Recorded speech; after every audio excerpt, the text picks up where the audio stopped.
So anyways, we're halfway through the year. Cheers to being halfway through 2021, Rhett.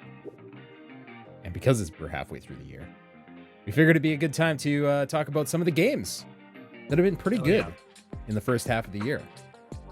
There's been a few. There's been a few. It's not like the strongest year ever.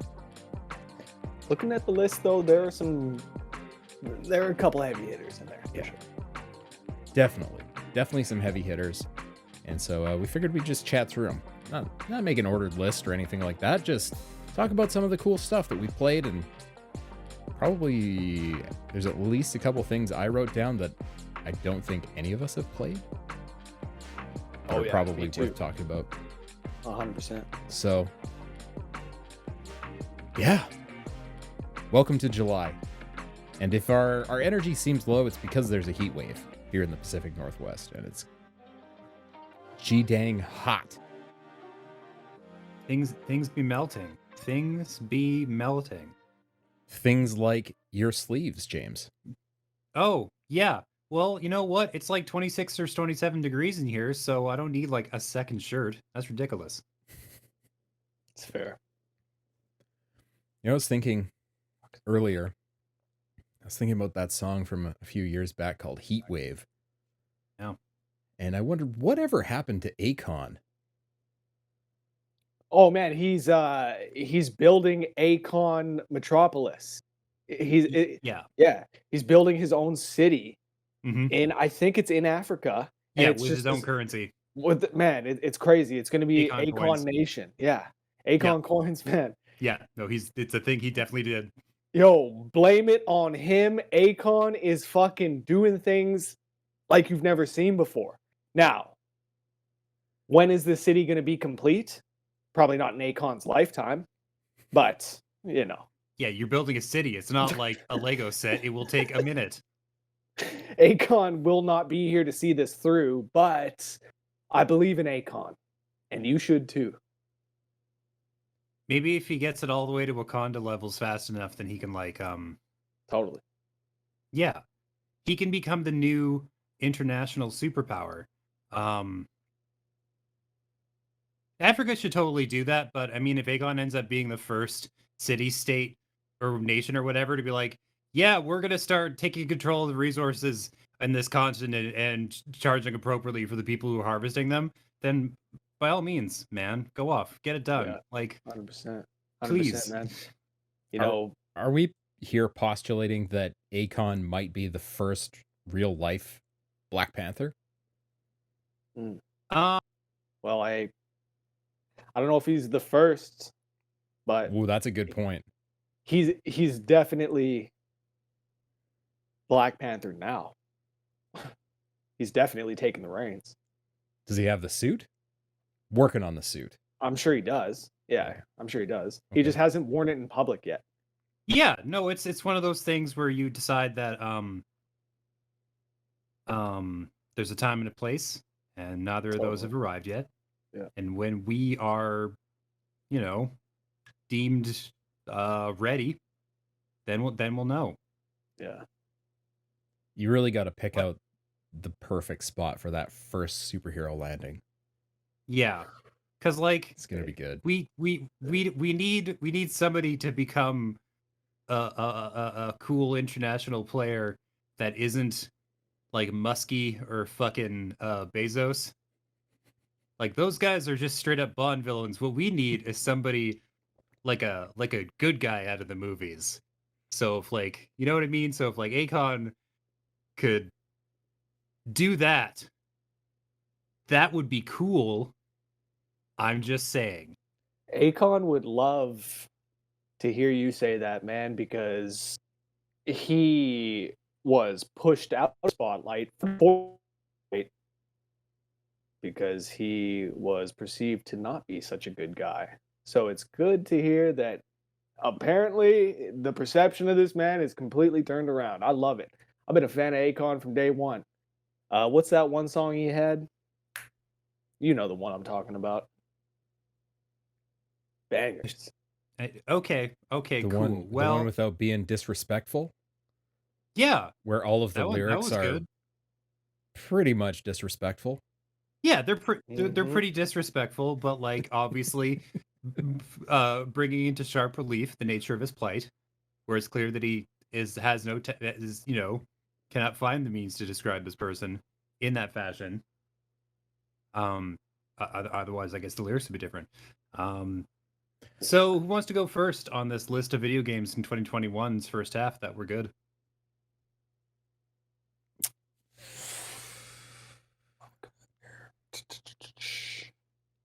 I mean, I can go Resident- first. Yeah, go. Ratchet and Clank, Rift Apart. Yeah. It's incredible. It's incredible. I was as I was making up this list, I did a quick scroll through the year thus far on Metacritic and was shocked to find how far down the list it is in terms of Metascore. Like it's sitting at a high 80, like 88 or something like that. And that's too low for this game. Yeah. It's granted, this is basically the best PS2 era game ever made. Just super duper refined, those kind of mechanics, good platforming and shooting and stuff like that. But this is a really remarkable achievement and something that couldn't be done in previous generations, and perfect for the social culture. I think right now it's the kind of game that we need more of, where it's just a good time.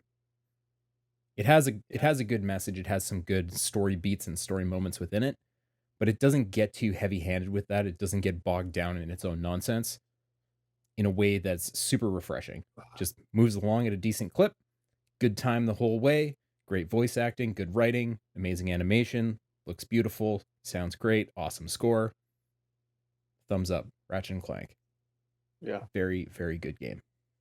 Best game of the year so far. You got to figure it's a 9 at least, just for the technical achievement that it is. Like you said, it's like you really haven't seen a game doing what this is doing before, so it's cool. Arguably, it's about a 93 out of 100. Yeah, is that the objective analysis based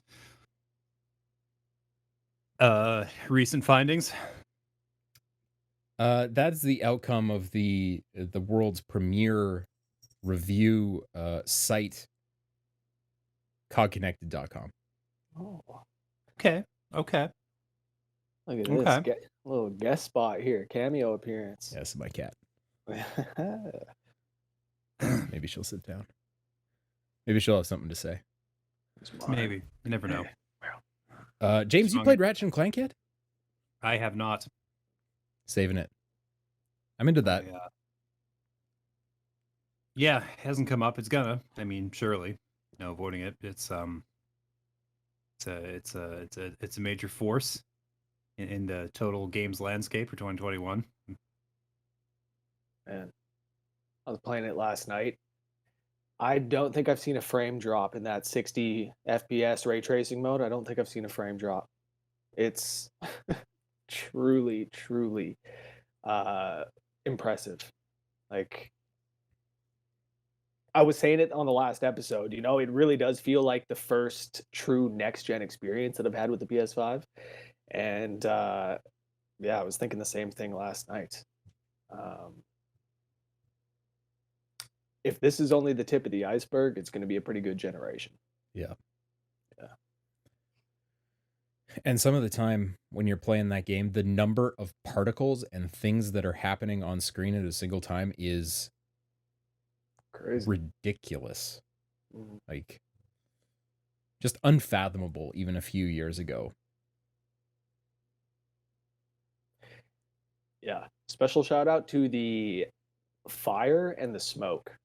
Those two effects, especially, man, every time I'm just like, oh man, the smoke does look real. It's wild. James, what's the game you've played this year that has the realest looking smoke? And is it on your list of best games so far? I don't know if I've played anything that really covers the real smoke section.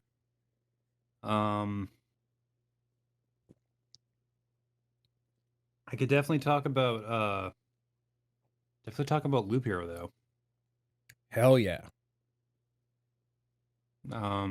Just one of those games that like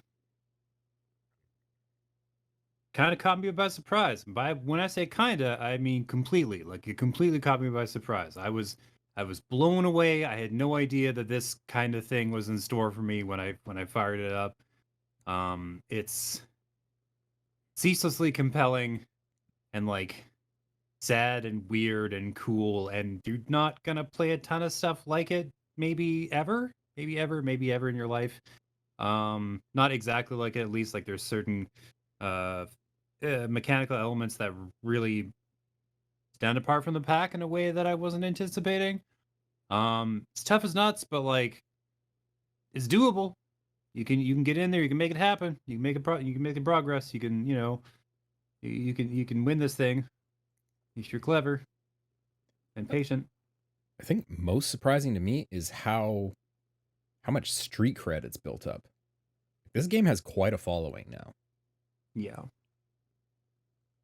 Well, there's a shocking amount of like uh strategy possible because like even though a lot of what happens to you is kind of out of your control, it's still like every piece of equipment you favor one over the other, or every stat you decide to build up, or every like placement of every object has a measurable impact on the outcome, like of the round or whatever. And it seems simple, but like truthfully, it would be difficult for two games to play out exactly the same way. Possibly impossible. And like it is ostensibly an idle game where you're not engaged, but you're constantly engaged, or at least I was. Where like every second, every turn, every time I had the chance, I was like doing something, placing something or switching equipment or like uh devising strategy or like that sort of thing. You're just always occupied, always busy. Really interestingly, anytime I've heard anyone talk about their experience playing this game, you included, James, even though there's not really a narrative, it's like the mechanics are deep enough and you're building your own experience in such a way that it's like you're kind of defining your own narrative as you go through it. Because even though you're talking about very mechanical things that are happening over the course of playing this game, it's like they have an emotional resonance in a way, which I find fascinating. Yeah, one of our other staff members pointed out that like the vampires, for example, they have their own kind of story to them because when you first meet them, they're like starving and insane because of the fact that they haven't had any humans to eat because nothing exists. And so what'll happen functionally is that you will place them down beside a human village, and then they will turn everybody in that village, and then like 2 turns later, if you can survive the gauntlet that's created by the combination of the turned humans and the vampires, then their feeding time is done, and they're like, "All right, we're good. We're chilled out. We're fine." And then the village kind of comes back a little bit, but like, it's interesting. It's interesting. Every monster has like their own kind of backstory and their own like their own way that they get involved with this world. Yeah, for Most sure. of them are suffering kind of just like you are and confused just like you are and like not totally sure what the hell is happening and how they can deal with it. Nice. Good. And a good option for folks who aren't looking to spend a ton of money. So I think it's True. pretty inexpensive and something that you can effectively play forever if you want to. If you're so inclined. Rhett, what's up with you? What do you got on this list? Resident Evil 8. No doubt about it. That is a good fucking game. Probably my favorite Resident.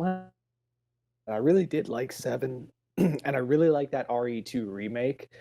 But man, the more I go back and the more I play Resident Evil 8, the more I really do think it might be my favorite one.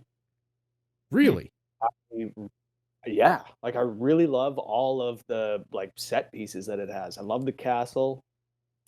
Maybe the order. I kind of feel like maybe the castle should have been the last thing that you did in the game. Yeah. But everything that you go and do, it just man, I feel like it it calls back to Resident Evil 4 in all the right ways, but it still feels fresh. You know, it still feels like its own thing.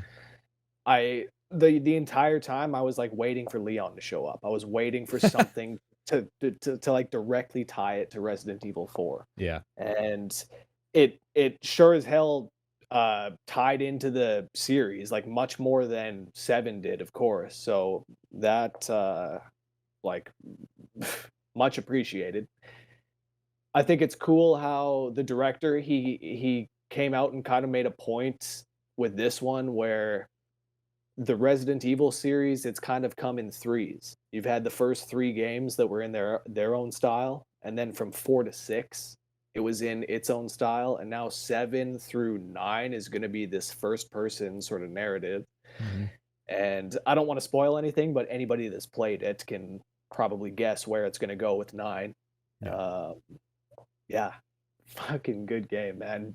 Absolutely gorgeous. You want to talk about a technical masterpiece? Man, Capcom really figured it out with this one. It's fucking beautiful.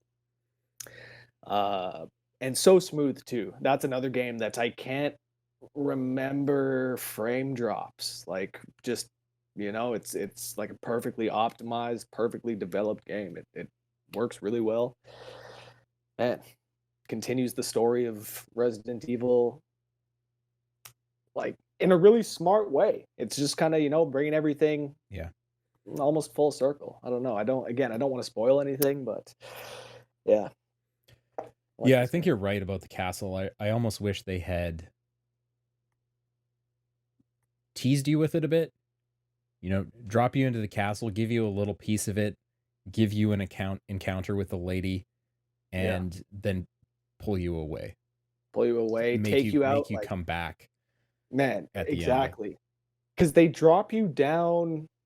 I mean, it's kind of like in the prison area, which it reminds me of like the sewer levels in most of the Resident Evil games. When they Mhm. drop you down into that fucking prison level, they should have uh, brought you out tomorrow.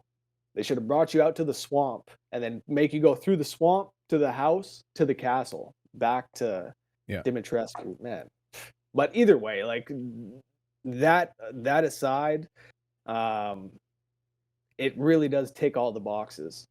Especially once you beat the game, if you enjoy what Resident Evil does when you beat the game and then you unlock new game plus and you unlock all the collectibles and everything in mercenaries mode.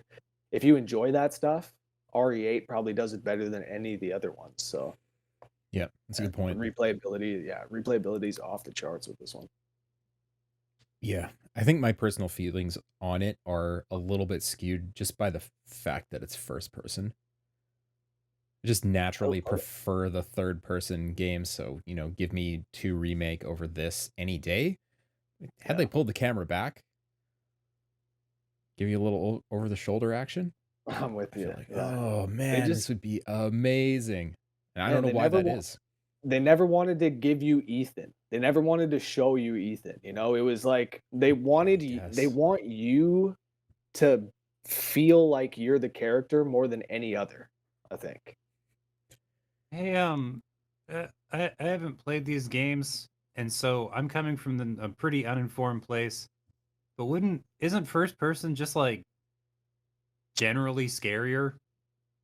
Like, doesn't that kind of line up with their like the design ethos that seems to be driving this trilogy? Yeah, Is that like, oh yeah, we did the crazy gunny action stuff. Now we're gonna scare the shit right out of you. absolutely. That was the Yeah. plan with 7, that's what they were going for. That's exactly it. They wanted that more tense, visceral experience where Yeah. you're on the edge of your seat sweating. And Yeah, I totally agree. I think first person achieves that better. But with that being said, would I love to see that GTA 5 edition where they give you the first person and third person? Yeah, that'd be sweet. But no, I like it for these three.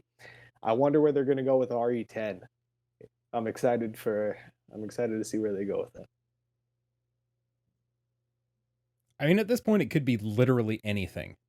Anything. They've Yeah. they've twisted the formula so much with 7 and 8. Nothing's off the table. Yeah. Great call, Rhett.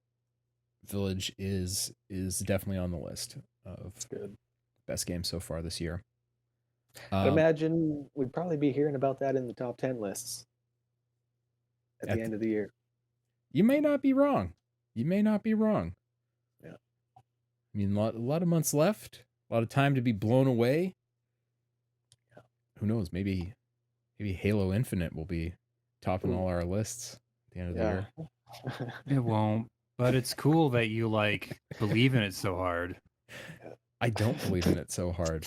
Do you know what Halo Infinite? Do you know what I have to do for me personally? Specifically, me, James. You know what I have to do in order to make my top 10 list? Things, dark and dirty things. I don't know, just crazy shit. It'd have to like. It's true though. Yeah, I'd have to really blow my whole preconceived notion of Halo right out of the fucking water. Which it kind of seems like the last several games haven't really done, so it'd be weird for this one to do that. Oh no, man. The target of this game is to absolutely 100% confirm all your preconceived notions about the Halo franchise. I think that's their goal. But cool. I want to believe in magic. I want to believe that I can be surprised by this game. Love it. I don't think I will be. No. If it comes out and Paul, you say it's good, you say, man, this is actually fucking amazing, that is when I will go get a Series X. It hinges on that. Okay. Good to know. Good to know, man. Because you do have one. I do, yeah. Yeah, okay. Right. It's been really great for playing Fallout 4 at 60 frames a second. Yeah. I assume it would play Fallout 76 at 60 frames a second, so maybe I should try that. Nope. Not until they release that next gen update for it. Okay, well, fuck that then. Too bad, I guess. Anyways, I want to take this away from the big budget games for a minute, and talk about a little game called It Takes Two, which came out, I think it was March or April this year. And it's a little co-op platformer. And that might sound boring, but they put so much love and so much emphasis on the level design and the cooperation aspects of the actual mechanical workings of the game. It does some really, really interesting things. And some things that I wish... There are things I wish it did better. It really leans hard into the story. And I don't think the story beats land that well. But on a mechanical level, it's a really great game. Especially if you've got somebody that you want to play games with, but that doesn't necessarily love games. This is something you can play with somebody who's very much a tangential to gaming and have a really good time. Yeah, it's escaping me what games this team made before they made It Takes Two. Way Out. That's the one. Which that's surprising to hear, because A Way Out, I thought that it was really well written. They did hit their story beats with that game. They did create like a nice pace throughout it, and they made me want to replay it from the other perspective. It Takes Two, did they hit that at least? So they nailed moments here and there where like this should be a meaningful moment. these characters are doing a thing, they're having a connection, whatever's happening. But it's the tonal changes scene to scene. There's not enough done to make that payoff make sense. So the payoff moments were well written and well done, but they didn't pay off because the work hadn't been put in earlier. Or there'd be a moment where, maybe because the story is about a struggling couple who get transformed into dolls, basically. And, maybe they'd have a breakthrough in one moment, or they'd cooperate really well and something nice would happen. And immediately in the next scene, it's back to the same flavor dialogue of them, just nitpicking one another. And I'm like, you're making it not make sense. But mechanically, it's very, very good. Sorry, James, I cut you off.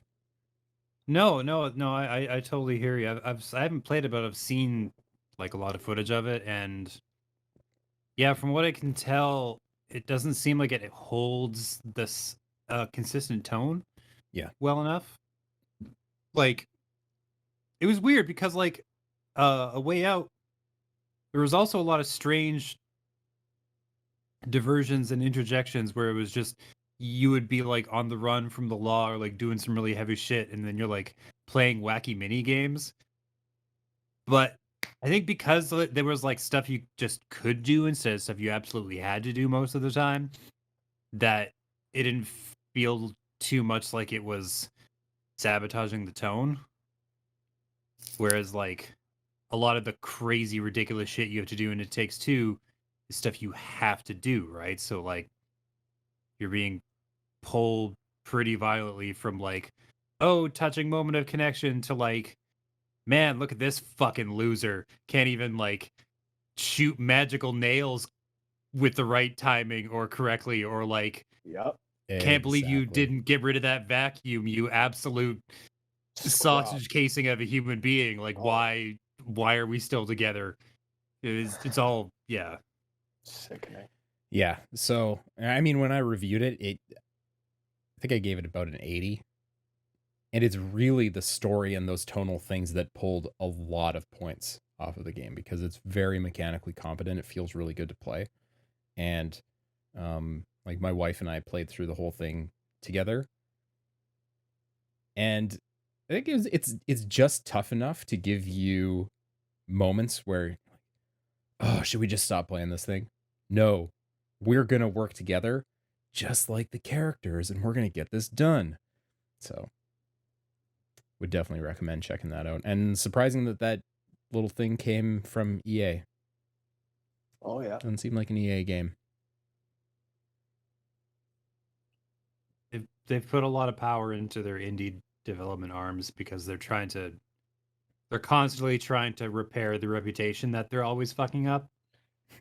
So they need like a steady stream of cute, compelling indie games to like divert attention from, predatory financial practices or like an inability to ever get over microtransactions and shit like that. Yeah, no loot boxes in It Takes Two. So Okay. Yeah. it's got that going for it. Sidebar, Super shocking. You want to talk about them fucking up their reputation? It was just announced today that they signed a deal to officially start to introduce ads into their games. It's this company that does these ads, and they're gonna be fucking, ads in the games. And it'll be like, 2K's done it before, where you watch the ad and you earn a little bit of VC credit. So I think EA is going to do the same thing. Watch the ads, you earn a little bit of in-game, currency or whatever. It's coming, man. Fuck. That's such horse shit. I hate everything about that. Yeah. Yeah. Like, people put that in free games and people are okay with it because they didn't pay for the game. Yeah. But like, EA doesn't release things for free. That's not what they do. So it would be like, it's just like, well, we nickel and dimed and $5 and $10 you into a fucking stain on the floor, and this is on top of the price for the actual game. No, we don't see a problem with that. It's gross. It's not surprising to see them try and legalize this when they already got busted for doing ads in the last UFC game. Like they started inserting little ads, Oh as yeah, it flashes to an instant replay, just like you'd see on a UFC broadcast, but it was yeah, actually paid for ads that were rotating through things like, for sure. fucking Flame broiled AWS. Whopper. And yeah. Oh yeah, yep, absolutely. Which I mean, I'm not mad at that. Love a flame broiled Whopper. Anyways, what else deserves to be on this list, James? Well, it's tough because all the stuff I love the most are things that I know not as many people are going to give a shit about. So, like, Bravely Default 2.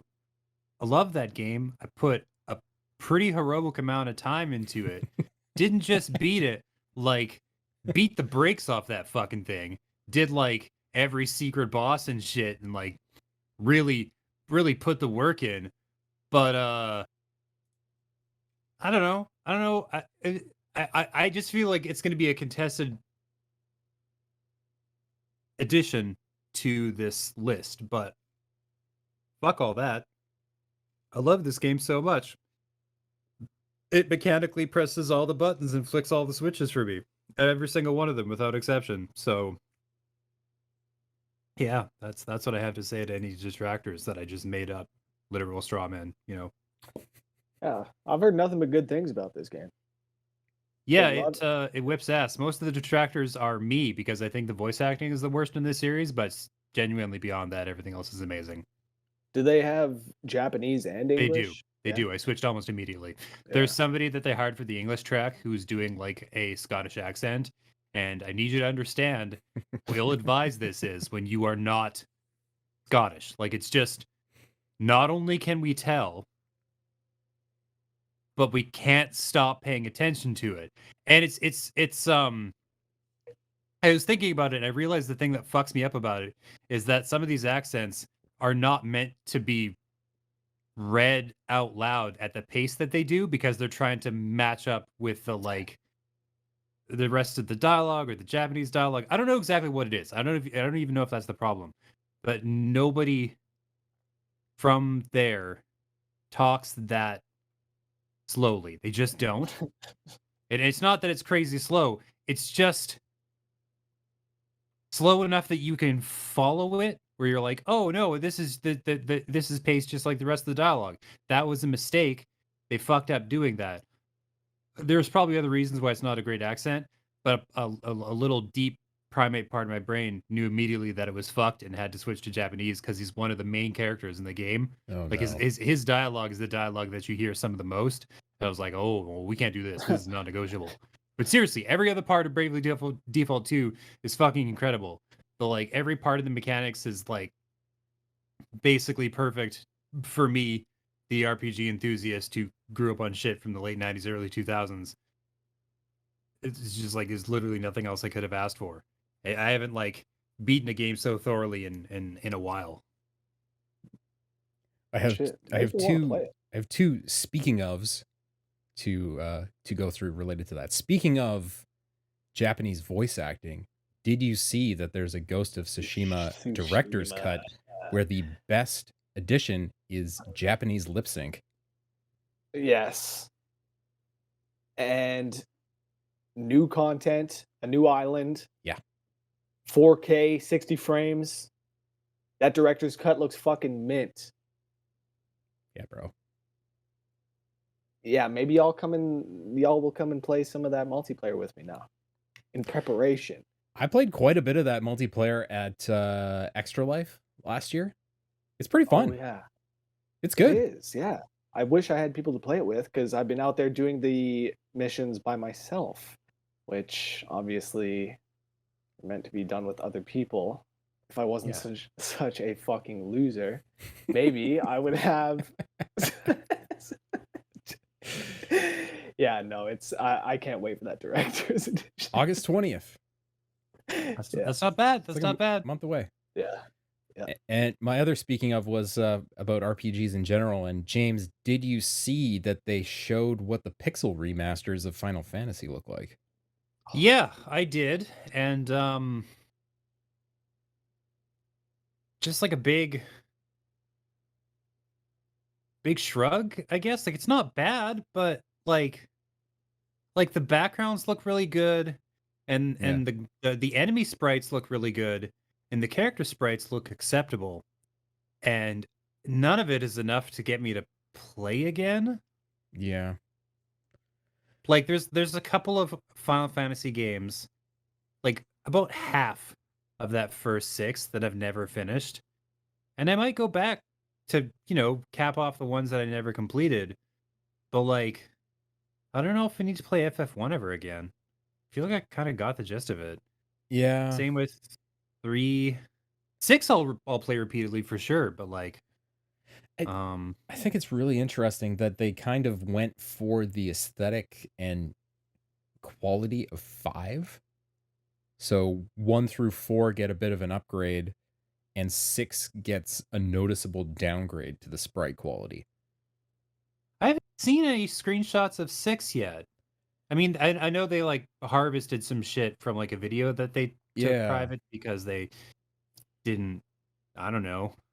They were trying to like release that information in a more controlled fashion, but like, I don't know, man. It's all really kind of soft and pastel-y. Like there's not a lot of contrast, and I think that's important in any sprite that you're working with. There's got to be some strong contrast so you can tell, oh, that's an arm, or that hair has detail. Anyway.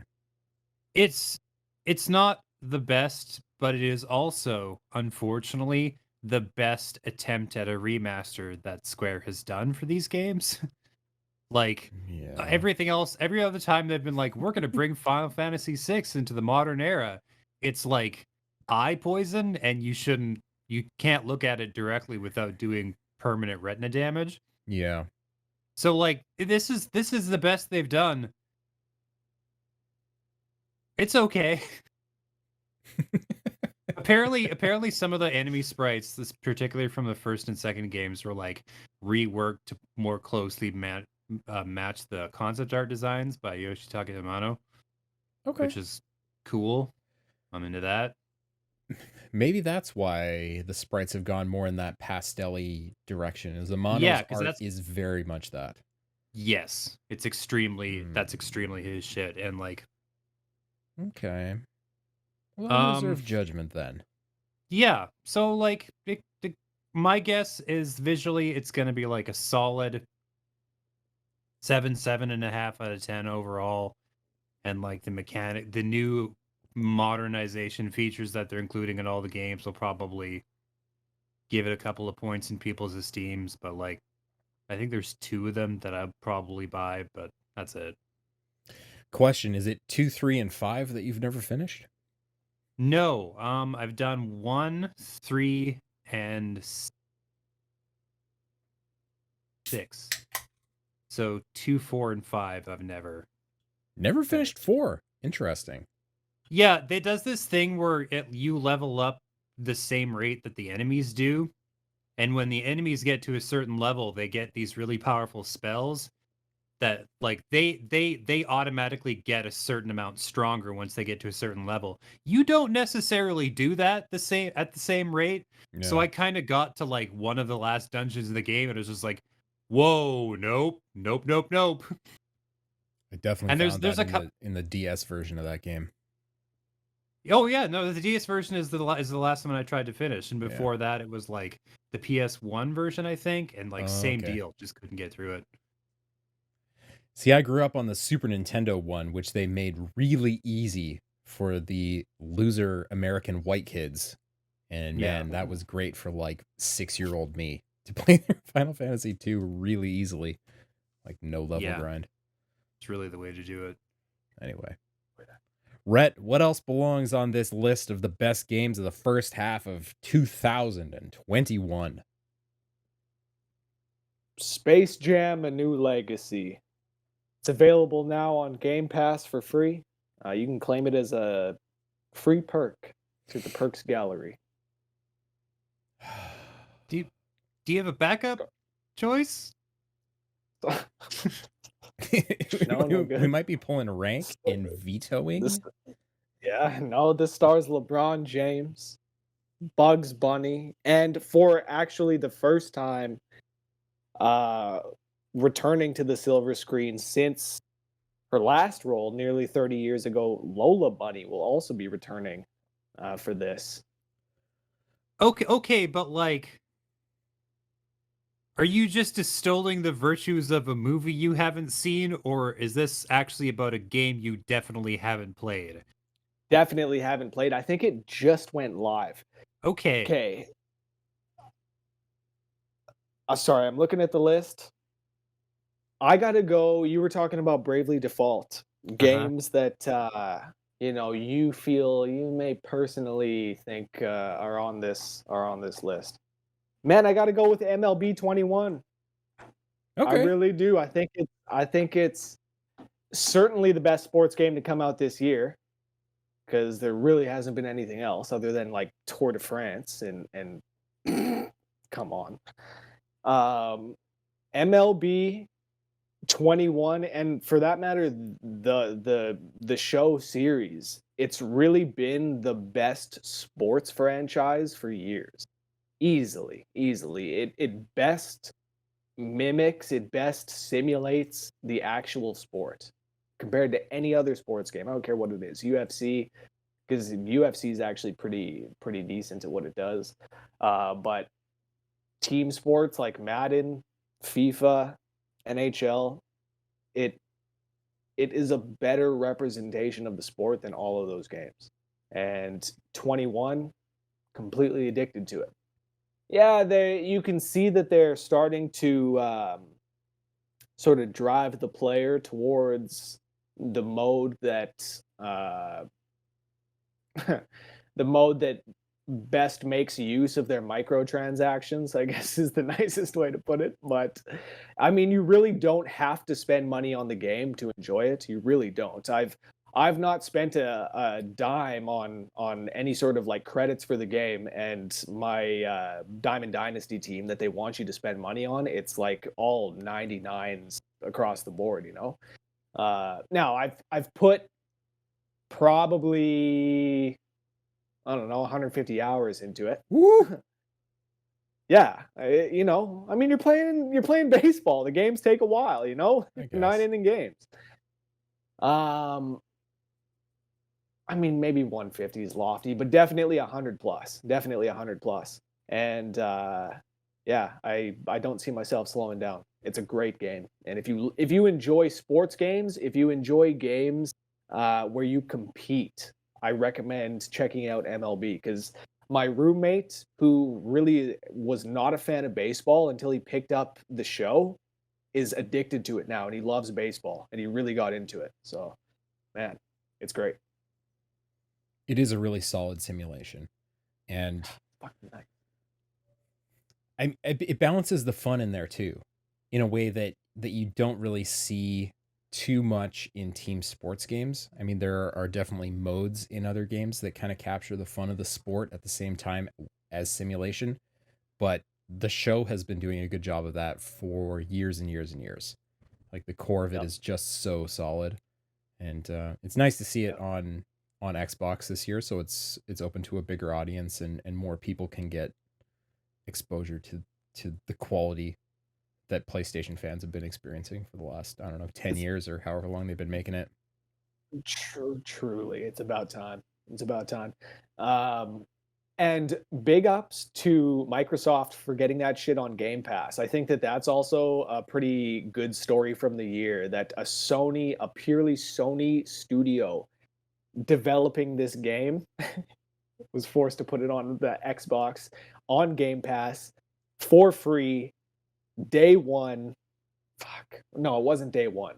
Maybe I'm wrong about that, but either way, that's just a crazy story to me. That must cost bank. Yeah. Yeah, absolutely. Big cash. Yeah, And I'm MLB sure just Sony stepping in happily and accepted it too. oh, well, it was They didn't either have much of a that choice, or but lose the license, yeah. right? It was like, Yeah. yeah. Yeah. So, We'll take the man, Game Pass cash for sure. Yeah, yeah. yep, yep. Sticking with the Sony narrative, I think Returnal should be on this list. Ooh. Yeah. Hey, cheers to them for that acquisition. Marquee, is Housemark. that what they're called? Housemark. You were close. Couple drinks, eh? Yeah. um, yeah, no, Returnal. Haven't played it, but I'm dying to. Looks beautiful. It's another one like Ratchet where it just looks so smooth, you know? The effects look like they really take Mhm. advantage of the system, the hardware. Man, I really want to play that. I really love the use of the haptic controller in Returnal. All of the guns feel very different, and there's a lot of little touches that stand out kind of in the same way that they did when I was playing Astro's Playroom.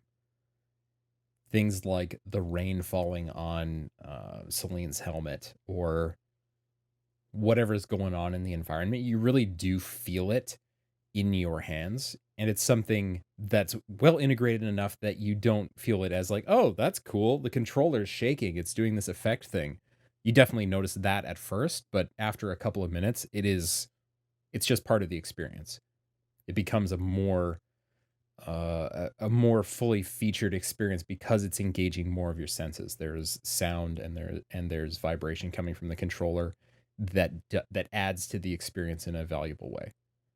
And I think I mentioned this a few podcasts ago, but it's, I mean, it is a roguelike, but it's the kind of roguelike that doesn't super piss you off because it gives you just enough quality of life stuff that you can get back to that farthest area you've progressed to. So after you've completed a biome and you've beaten the boss of the biome, there's kind of a shortcut way to get through there without having to do the whole thing again to get to the next biome and the next biome and the next biome in an easy way.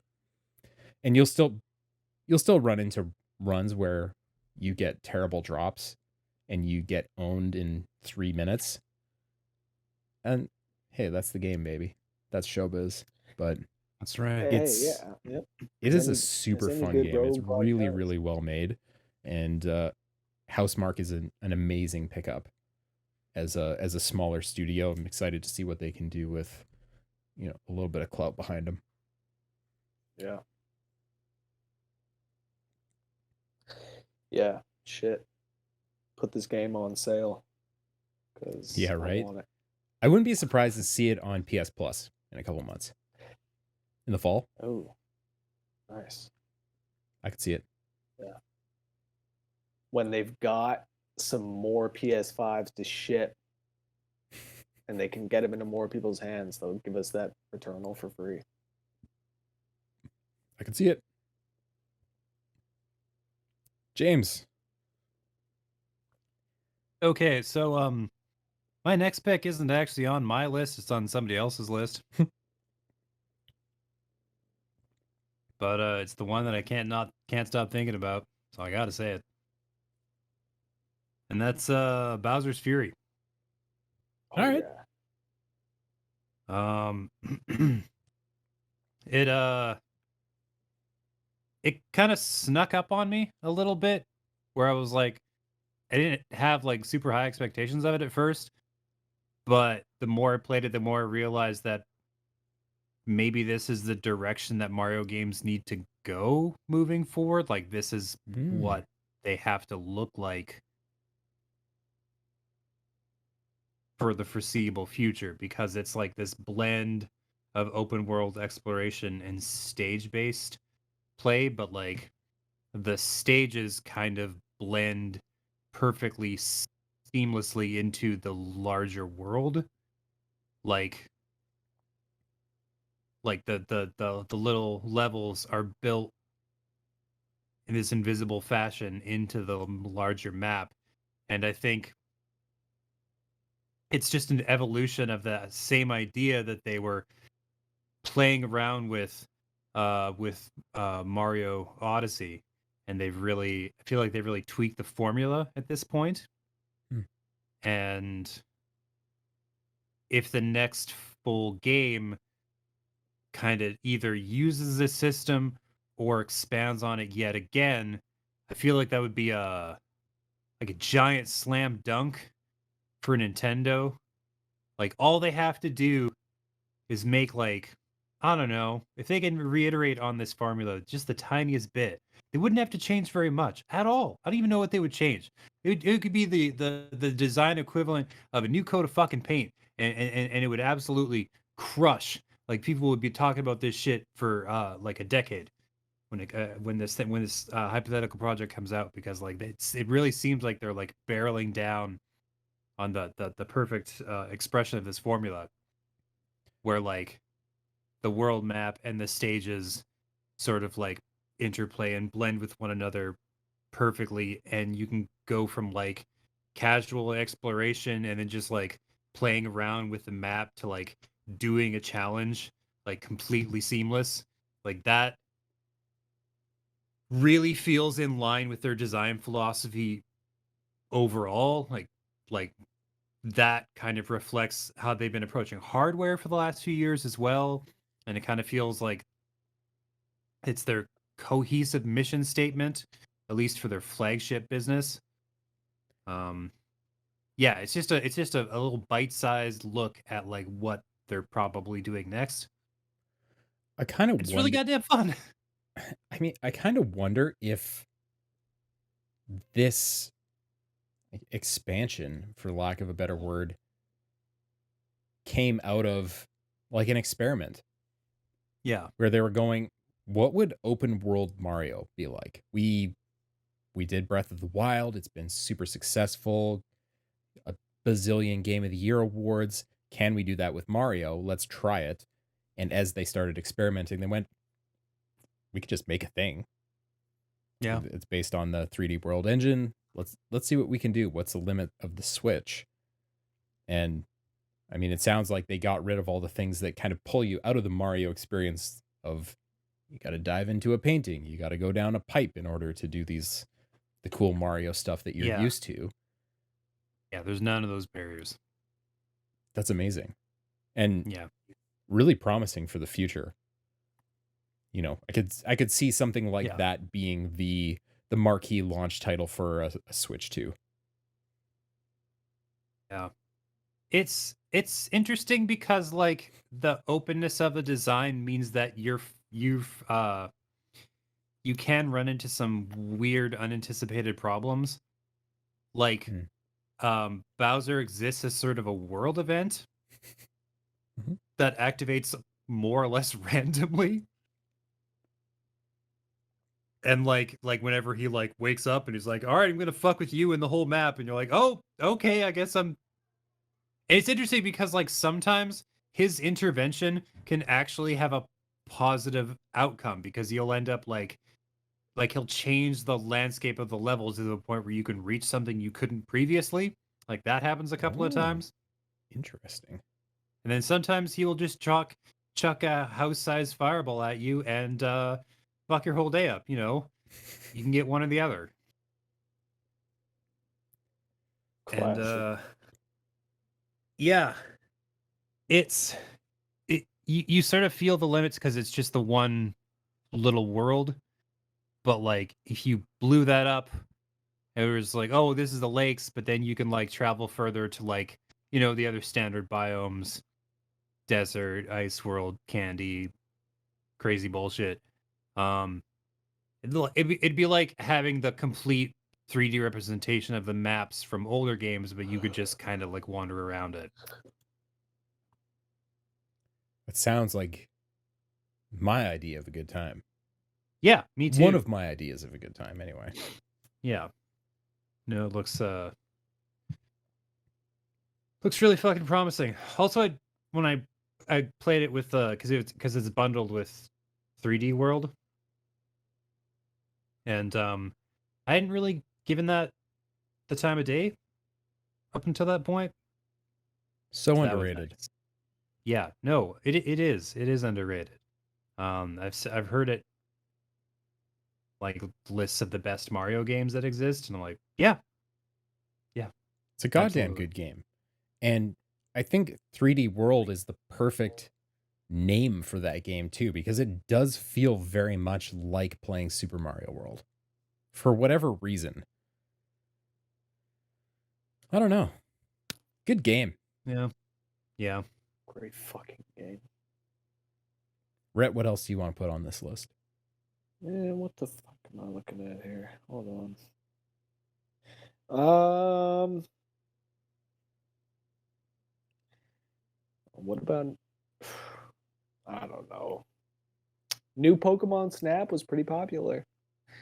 Pretty popular. I don't know if I'd put it in the same category as other games, but I don't know. It was a lot of people were worried about, it wouldn't really scratch that nostalgia box, that nostalgia tick, you know? But I think that a lot of people got it and they were like, damn, this is as fun as I remember it was. This is actually a cool concept. I was one of those people. I'm like, is this one of those games from the 90s that was good in the 90s, but now, just riding it on rails and taking pictures of Pokemon, is that really going to be that engaging, that interesting? But it turns out it was. I played it, I put a few hours into it, and it was a lot more interesting than I thought it was going to be. Getting that perfect shot was much more interesting than I initially thought. As somebody that never played the original as well, yeah, I thought it was pretty cool. According to Metacritic, it is the 35th best Switch game of this year. Wow. Oh, That's interesting. damn. It's not exactly a glowing review, but looking at the trailer, No. I mean, it's a beautiful looking game, and people who are interested in playing this thing, they already know what Pokemon Snap's all about. Man, exactly. Like It's about it's about playing through these levels and being pointed in the exact perfect direction to watch that Pokemon doing that thing that's funny and whimsical and cute. Okay, but it's more than that. You don't just get pointed in there. Like, you need to chuck the apples. You need to fucking flash the camera, you know? You need to Whoa, what fucking kind of game is this, Rhett? yeah, you need to go through the levels at night because obviously, Do you do all the flashing at night? well, yeah, it's gonna work at night. It's gonna work during the day. Depending on the type of Pokemon. You're not gonna catch Hoot Hoot during the day. It's asleep in the tree. Yeah. You know. And you got to flash it good. Yeah. So. I see what you're saying. Yeah. Yeah.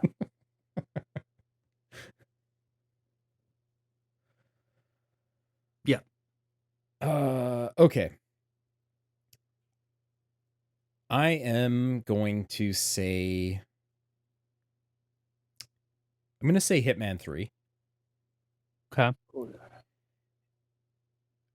Slightly hesitantly, strangely, because I love the Hitman games. Oh, I was gonna say I'm surprised you didn't mention that one like second. Yeah. I don't know what it is, because these levels are really good. The stories are really good. The disguises are great. Gameplay is just as fun as it's ever been. For whatever reason, this Hitman game just has not stuck with me in the same way. I don't find myself firing it up and going, to check out if there's an elusive target this month or check out some of the escalation missions. And I don't know why that is. But that said, Hitman 3 is a really, really great experience. Even if you're the kind of person who just wants to go from A to B and do the story missions and check out the worlds that they've built, the levels in Hitman 3 are by far the most elaborate that they've made in this trilogy. Agent 47 goes some crazy places. They're really, really huge levels with lots and lots of options and lots of moving pieces that you can exploit in hilarious and fun ways. Hitman 3. Great game. Don't know if it's holding my attention in the same way that 1 and 2 did. I think you may have yourself fooled as far as how intricate these levels really are.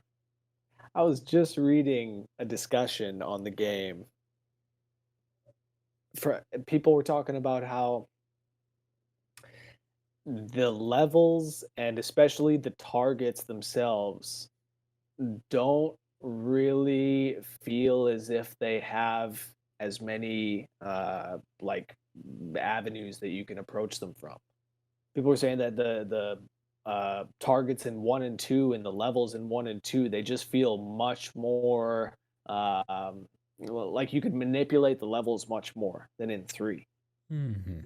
Uh, they were also saying that they felt like the levels are much more contained, much, they were always people were talking about how like Mumbai and um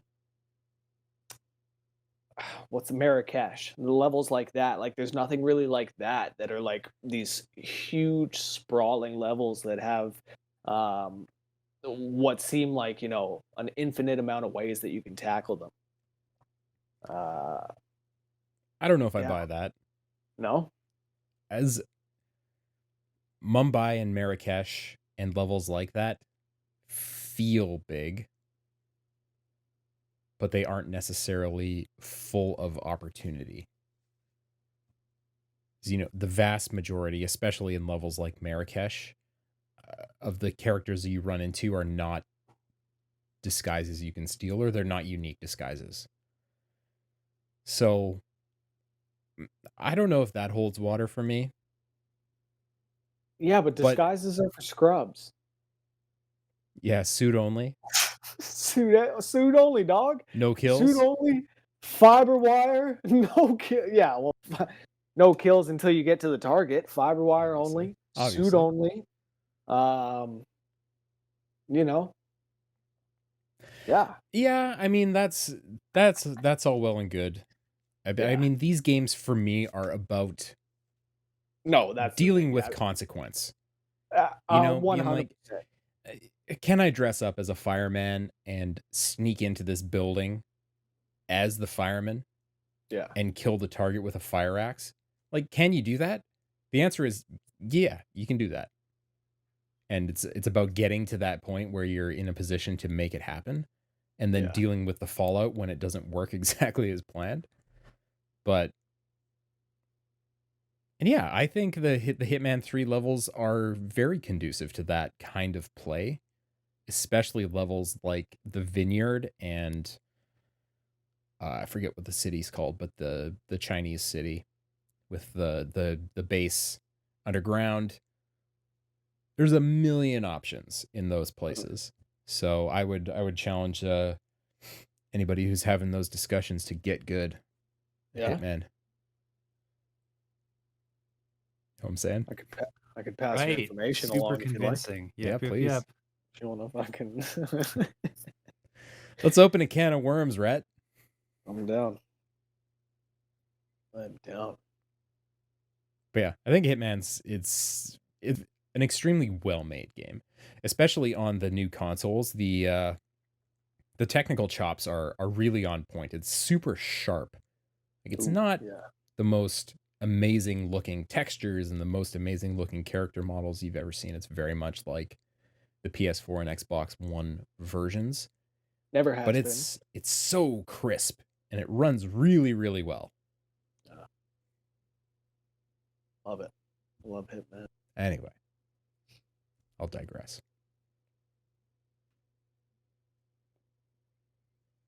Anybody else got stuff to add to this little list of good stuff? The last one I would consider would be I think Cyber Shadow. Oh, okay. Cause like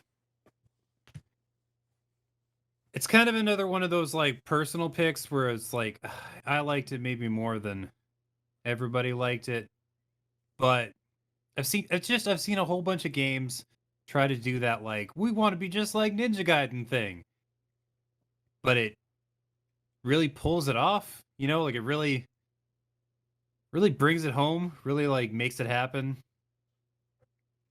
I've because it's got to be tough as fuck, right, to be a Ninja Gaiden clone, but it should still be approachable because it's like 2021 and maybe we don't want to deal with like Nintendo hard in that exact fashion in the 21st century. Maybe we can, move past that. So, and the pixel art is exceptional, and It's really good. the controls are crazy tight, crazy responsive, super well crafted. Like, it's insane the boss fights you will survive, even though it will seem like you couldn't possibly right up until the moment you do. But you always pull through in the end. Put it in the time. Yeah, we talked about this before, James, that the level design in this game is really well done in that it makes you feel like, yes, that next checkpoint is achievable. This one part feels impossible on this first time, but I can see that checkpoint over there, and I'm making incremental progress every time to get to that spot. And I mean, that's something that's obviously missing from old Ninja Gaiden games and things like that, because they just didn't have the memory to do such things. But It was just not something you had access to. exactly. Just like you tried, you died, and then you were done. Gosh, I'm sorry. Yeah, it makes these kind of games feel approachable, I guess is what I'm saying. Yeah, And it's and it's got a that's pretty fucking important. banger of a soundtrack. Yes. So good.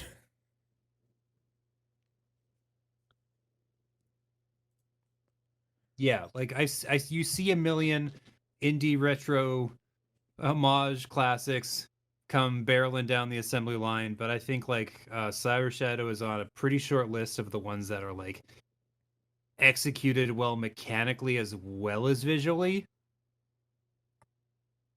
Not only does it look and sound cool, but it also plays excellent. Yeah. And you can't always close that gap with these retro homage titles, and it's amazing that they were able to do that. Also, the team is crazy small. Like I think the developer, like Mechanical Head, I think they're called, is like a dude. And there was like a small team that helped with like getting it publisher ready, but that was it really. Well, like one guy, Vert, doing the music, so like pretty small team. Yep, on the Yacht Club Games site, the developer is listed as Mechanical Head Studios, but also lists the singular name of the dude. Yeah, the dude of that studio, just the one guy. Arn Hunziker? Probably Yeah. butchering that, but anyways. It's a great game. It's on Game Pass too. If you got Game Pass. My favorite developer. Rhett, you got any more games to add to this list? Yeah, I got one. Actually, no, two. Two now. All right, let's hear them both. Monster Hunter Rise. Okay, now that was a sweet game. Okay. Real sweet. Okay. Now, I guess the embargo lifts tomorrow. But Monster Hunter Stories 2, Wings of Ruin. Man, if you're a fan of Pokemon, you owe it to yourself to go and play this game. It's doing Pokemon better than Pokemon. It's crazy. It's this big open world. Yeah, I didn't even realize I wanted it until Trevor was like, yo, you did the Monster Hunter Rise review. Do you want this one? I didn't even realize it was this sweet. I think it might be my favorite Monster Hunter game. And not that I've been, a long-standing fan of the series. Played a little bit of World. Rise I got into. But this is fucking sweet.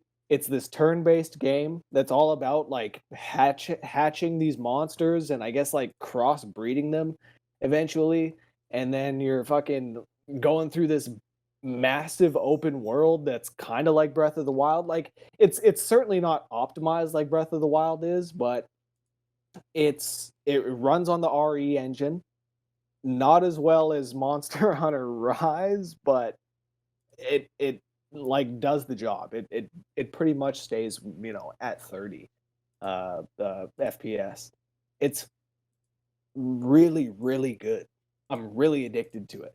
And yeah, if you were unsatisfied with Sword and Shield, if you've been unsatisfied with Pokemon for a long time, like a lot of people have, you owe it to yourself to check out this game. It's really fucking good. The story is good. It's well animated. It feels like you're playing through like a fucking a, a good anime. It's yeah, it's nice. And they really tried to make it look like Breath of the Wild, didn't they? Man, which if you're on the Switch, that's Yeah, not a bad game to aspire to be. sure. Uh, yeah. Again, it definitely does not run as well. I'm hoping that they will patch it a couple times, and especially in the home areas, it really does dip. But it's been nothing that's taken away from my experience with it. The battles are fun. They work on this kind of rock paper scissors system where you have these power, technical, or speed attacks, and like power beats technical, technical beats speed, speed beats power.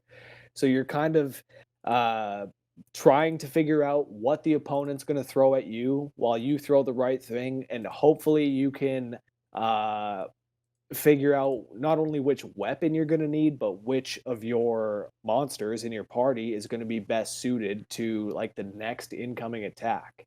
It works a little bit faster than Pokemon does, where you can switch your monsters and then attack immediately. Same thing with your weapons.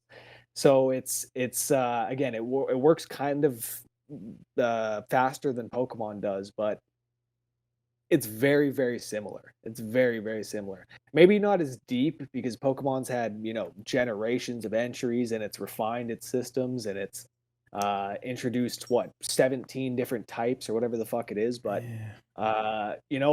I think that that almost works in Monster Hunter's benefit where Yeah. it just feels a little bit tighter. You don't feel as overwhelmed going into it. And man, I'm so surprised by this game. I'm fucking so addicted to it. My interest is piqued. Yeah, I highly recommend it. If you have a Switch, I Yeah. highly, highly recommend it. All right. Well, that's a surprise. Yeah, out of nowhere. That's And the one that they were like just talking about on a Nintendo Direct, right? Yeah. absolutely, yeah. Like Wow. I didn't even like realize what it was. It just kind of like came out of nowhere. Here it is, but man, it's fucking good. Now, not to bury Rise. If you're not a fan of turn-based games, Monster Hunter Rise is a fantastic action RPG. It's all about killing monsters and making armor and weapons out of their remains, and it's sweet. So I think that definitely deserves to be on this list. Sweet. Yeah. Right. The last thing I can confidently put on this list, wrote down a few things that I shamefully have not played, but I think are probably pretty good. But anyways, the one I'm going to actually put on the list is Mass Effect Legendary Edition. Ooh. The amount of content that you're getting for the price of one game is stunning. I've been taking it upon myself to 100% all three of these games again because why not? Yep. And for the most part, they hold up. They hold up really, really well. If you're somebody who likes BioWare's style of storytelling and that very dichotomous, here's the good outcome, here's the bad outcome. Are you the good shepherd or the bad shepherd? I've been having a lot of fun with them. Forgot a lot of the little side stories and character building and world building stuff that BioWare does with these games, specifically the first one. It's really, really good stuff. And the kind of world building I don't really think has been matched since they created this franchise. When it comes to giant, space opera RPG type of stuff. Really, really good stuff. And mechanically, the games either hold up really well or have been modified enough to be modern and be fun to play. Mass Effect 1, for the record, when it came out, not fun to play. The combat was bad. Really, really bad. Like, they had no idea what they were doing with these games. They changed all that. It's very much more a direct combat experience if you want it to be that. So don't let the past scare you away from playing these games if they're ones that you've missed in the past, because there's a ton of great world building and characters in there to find if that's stuff you're after.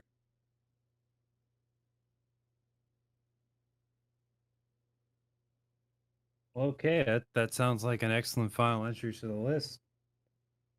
Yeah. And just to touch on the other ones that I wrote down that I think are worth talking about, but I don't think any of us have actually played. The first one would be Guilty Gear Strive. Yeah. What the hell is that? It's Guilty Gear games are just like these sweet 2D anime style fighters that like specialize in going way over the top right for the beginning.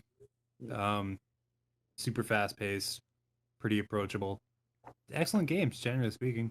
And look incredible. This one in particular holy is shit. fucking sharp as hell. Jazz reviewed it for the site, really loved it. And yeah, I mean, I love the last Arc System Works game I played, which was Dragon Ball FighterZ. Yeah, so that was really good. If Guilty Gear is anything like that, definitely worth taking a look at, worth playing. Beyond that, I wrote down Nier Replicant version 1.22 blah blah blah blah blah 100 characters because Yoko Taro. Yep. I totally missed this when it came out, but it looks pretty modern. Looks relatively approachable. Nier Replicant, when it originally came out, didn't come to the States. It was just a Japanese PS3 release. It's the precursor to Nier Automata, which is a phenomenal game. And apparently Replicant provides a lot of the backbone that the ideas of Automata stand on top of. Something I would love to take a look at, but just, I don't know, haven't done it. But it looks cool. Yeah. People seem to love it. And the last one, which is pretty much the top of my pile of shame because I know that it's amazing, is Little Nightmares 2. Yes. The first game in that series is phenomenal. So good. And apparently this one's better. So I feel pretty comfortable saying, hey, you should go pick that up without having played it. Yeah. I believe that. I heard it's much better than the first one. Yeah, it's been on sale on Switch a couple times already. But, really? Yeah, not much, a little 10%, 15% here and there. But that never hurts. Never hurts, but I don't know if the Switch is the system you want to be playing this game on, let's be honest. Usually when you have options elsewhere, you want to take those options. Just saying. Yeah. Yeah, I mean, these games are so focused on the visual storytelling and the especially the audio experience. Yeah, they're fucking gorgeous games. Gorgeous. Yeah, maybe this is a... I don't know if it has a next-gen PS5 Series X update or not. Let's look that up real quick.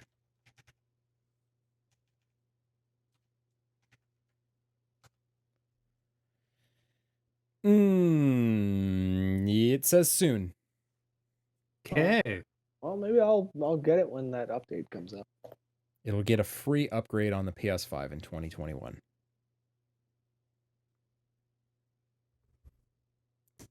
Cool. So there's a whole bunch of games that if you haven't played, you should get on that. Or you could get on that. You don't have to. Yeah. We can't tell you what to do. That's right. We could just make recommendations. Yeah, but just fucking do it. Yeah, we don't. Like, We just don't do want it. to tell you what to do. Also, but just we're do it. gonna. You should do the thing that we just told you to do. That's. It's fine. Just fucking spend the money and just play the fucking games. I'm sick of this.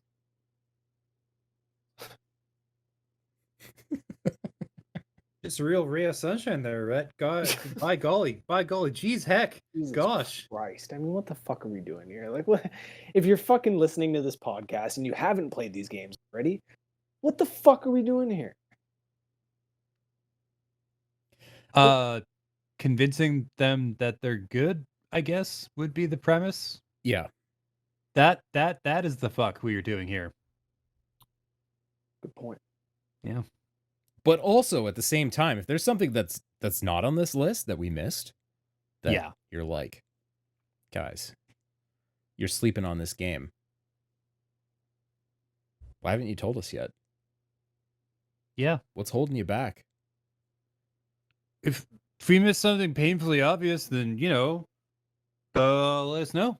Tell us that thing. Tell us the thing we missed that's painfully obvious. Tweet, comment, send a voice memo.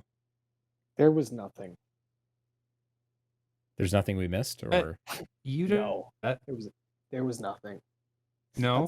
That's a tight list. That's a solid list, clean list. We're gonna be looking back at that in another 6 months and being like, shit, we were fucking accurate. we're just gonna like swap out Pokemon Snap for something else and be done with it. You just had to go there, huh? I did. I had no choice. Fucking buried. Pretty rude, really. Yeah. Pretty damn rude. Seriously. Like, There was you have that it. necessary? Was that really necessary?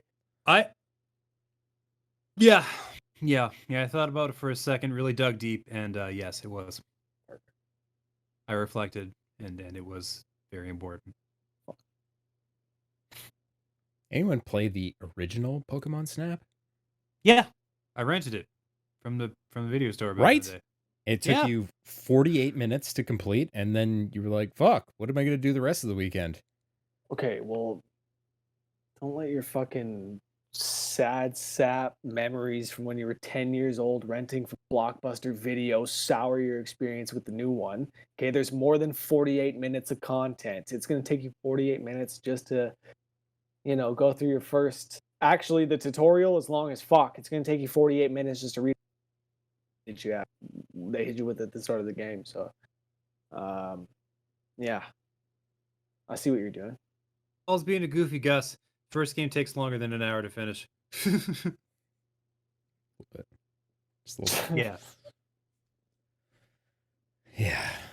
I don't know. Maybe well- I'm adding up the minutes of actual gameplay you can squeeze out of that versus waiting for the train to get back to that one To fucking hit you? shot that you missed for the 12th time. You know? I do. I understand the specific kind of pain you're referring to, where you have every other part of the checklist cleared, and it's just that one capricious little shit at the very end of the run that like just needs that perfect in center shot. I see. Yeah. Because y'all were incapable of beating it. Yeah, we were scrubs as kids. Complete scrubs. I understand. I have no shame in admitting that my Pokemon Snap skills are not on the same level as yours, Rhett. Yeah, I never played it. I never fucking played it. Okay, but if I did, yes, you would be below my level. Look at this guy talking out of his ass. Yeah. just the king of the weird flex. That's what we got here. Epic. Yeah, just an uncomfortable looking crown for that king. Completely. Just Wrong angles and everything. completely. It's good. Hey, the Steam summer sale's on right now too. So if you want to pick up some games you'll never play, that's a great place to do that. Yeah. If you need like 4 new games that you will spend a total of 98 minutes on, you hit up that sale. I did. And I don't Also a regret it. great place to be like, I own Skyrim somewhere else, but hey, it's $2.99, so maybe I'll just buy it again. I have only ever bought Skyrim once, and I feel real fucking good about that. And what platform did you pick, James? PC. Of course. So I never had to buy it again. It's just, it's good to go. You ever dabbled in the mod scene? Takes the patience I don't possess. So no. Yeah. I think my my experience with Skyrim lately, or at least in the last few years, has been pretty much me going to a mod site and downloading a bunch of mods and installing said mods to see if I can get the game running, and then being so exhausted that I don't want to play it. Yeah. So There are definitely people who still fire it up, who still go back. Still people want to make another stealth archer, you know? Because apparently that's the only class, and everything else is just you kidding yourself and delaying making a stealth archer. actually, though, Yeah. Actually, though. this time I'm gonna be a mage. Yeah, no, you're not. You're gonna be a mage with a bow in your inventory, and then the next minute, oh shit, you're a stealth archer now. How did this happen? Well, if I crouch, I'm gonna get a damage bonus. Shit, I'm a stealth archer. That's right. Anyways, this has been the Skyrim Minute. Thank you very much for listening and for watching, everybody. This is Press X, the podcast. A podcast from your friends at COG Connected. My name's Paul. That's been James and Rhett alongside me, as always, talking about the best games of 2021 so far. If you liked what you heard, you liked what you saw, hit that thumbs up, hit that subscribe button, click the bell if there is one, click a heart, leave a comment. Whatever the thing to do is on the platform you're watching or listening to this on, do that thing. We'd love it. And in the meantime, between now and the next time you hear from us, just check out cogconnected.com on the internet, on the YouTube, on the Twitter, on the Facebook, all that stuff, Instagram, all the places. Keep up to date on the latest and greatest gaming news, reviews, previews, features, all the stuff. So until the next time we talk to you, take care of yourselves, take care of each other, and we will see you next time. Bye, everybody. Bye-bye.